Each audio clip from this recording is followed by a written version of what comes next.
In recent years, we fought valiantly against the idea of a hippie Jesus, a watered-down version of Christ that's merely peace and love without the fire and zeal.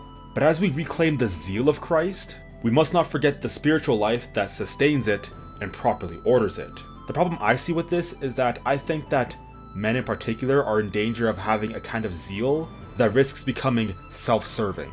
In the Council of Nicaea, St. Nicholas struck Arius. The context behind this is that Arius claimed that Jesus was a merely created being and not fully divine.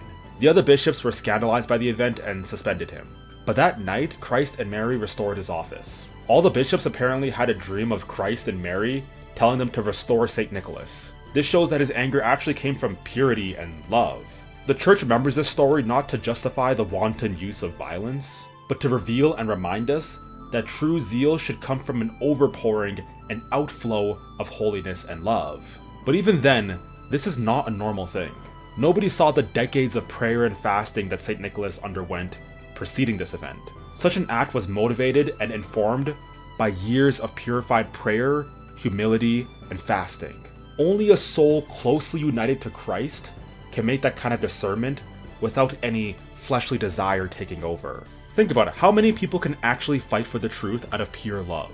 Every time you do, I'm sure there's a trace of pride in you that secretly revels in winning the argument. I'm not here saying that you should sheath your spiritual zeal, of course. I'm saying that the bulk of your spiritual life should consist of you making sure that your spirit is in pristine shape. The Baptist pastor Charles Spurgeon said, "The fact is, most of us are vastly inferior to the early Christians. They were so earnest in the propagation of the Redeemer's kingdom that they became a nuisance of the age in which they lived. They would not let errors alone. They had not conceived the opinion that they were to hold the truth and leave other people to hold error without trying to intrude their opinions upon them." The early Christians were unapologetic in their sharing of the gospel, boldly confronting sin and error wherever they found it. Yet this zeal, as powerful as it was, flowed from a deep spiritual life. Years of prayer, fasting, caring for the least of these, and an intimate communion with God. Read St. Augustine's Confessions. He has a more deep and personal relationship with God than anyone alive today. So similar to them, in our day and age, the gospel may require us to be bold in action, but our normative spiritual expression should be remaining grounded in prayer.